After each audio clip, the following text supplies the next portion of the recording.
Bismillahirrahmanirrahim. Assalamualaikum warahmatullahi wabarakatuh.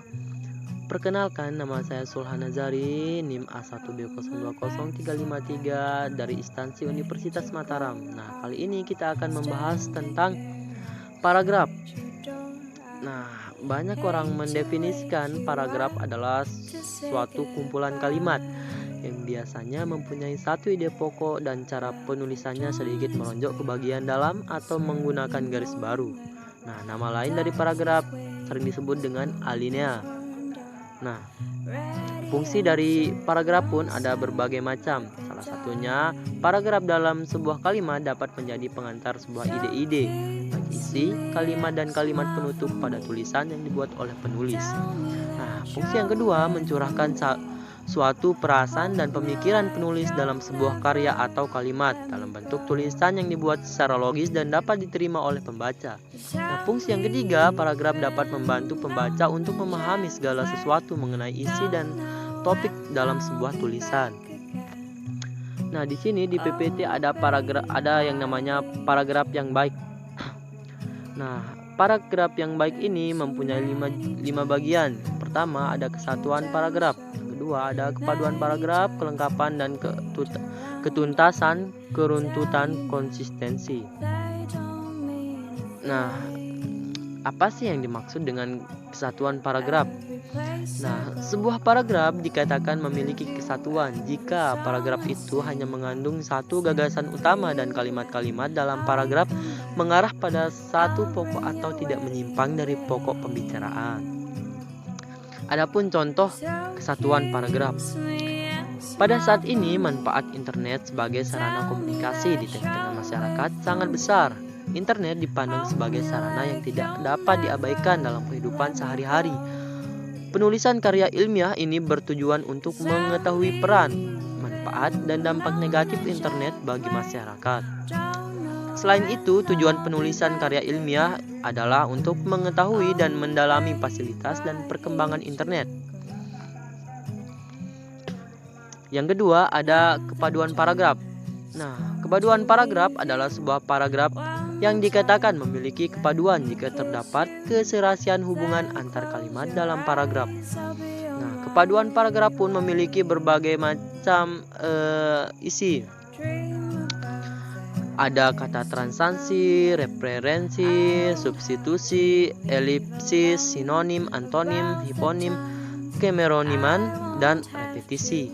Nah, masuk ke pembahasan ketiga, kelengkapan dan ketuntasan. Ada berbagai macam aspek.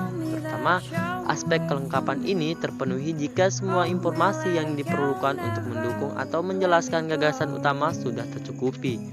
Nah, kedua, aspek ketuntasan dapat dimaknai ke dalam pembahasan, yakni semakin konkret penggambaran suatu objek, maka akan semakin jelas informasi yang disampaikan. Nah, masuk ke pembahasan yang ketiga, ada keruntutan. Keruntutan sendiri adalah sebuah paragraf dikatakan runtut jika uraian informasi disajikan secara urut. Tidak ada informasi yang melompat-lompat sehingga pembaca lebih mudah mengikuti jalan pikiran penulis. Nah, keruntutan paragraf ditampilkan melalui hubungan formalitas di antara kalimat yang membentuk paragraf. Hubungan formalitas tersebut menunjukkan pola urutan penyajian informasi. Nah, dan yang keempat ada konsistensi. Konsistensi atau seringkali disebut dengan sudut pandang ialah cara penulis menempatkan diri dalam karangannya. Dalam cerita pengarang sering menggunakan sudut pandang kata aku. Nah, kata aku ini seolah-olah ia menceritakan dirinya sendiri. Nah, selain itu pengarang menggunakan sudut pandang dia atau ia seolah menceritakan dia. Dalam karangan ilmiah, pengarang menggunakan penulis. Sekali menggunakan sudut pandang tersebut harus konsisten dari awal hingga akhir cerita. Contohnya, Anton adalah mahasiswa yang cerdas. Ia dapat membaca buku ilmiah amat cepat. Selain itu, ia hampir tidak pernah kelihatan belajar. Nah, di sini ia amat serius ketika belajar di kelas. Waktu berdiskusi, ia tidak banyak berbicara dan lebih banyak mendengarkan penjelasan dosen atau pendapat temannya. Nilai IPK-nya pun selalu di atas 3,5. Nah, dan yang terakhir masuk ke pembahasan jenis-jenis paragraf. Nah, paragraf pun memiliki berbagai macam. Ada paragraf deduktif, paragraf induktif, campuran, ineratif, paragraf ide pokok tersebar. Nah, apa sih yang dimaksud dengan paragraf deduktif? Nah, paragraf deduktif adalah paragraf yang letak gagasan utamanya terletak di awal paragraf. Nah, sedangkan induktif paragraf yang letak gagasan utamanya berada di akhir paragraf. Nah, sedangkan paragraf internatif ialah paragraf yang letak gagasan utamanya berada di tengah paragraf. Sedangkan paragraf campuran ialah paragraf yang letak gagasan utamanya berada di awal dan juga di akhir paragraf.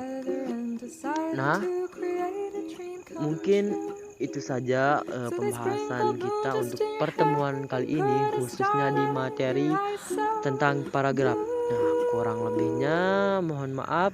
Untuk kelengkapannya nanti kita akan bahas di pertemuan selanjutnya. Sekian, assalamualaikum warahmatullahi wabarakatuh.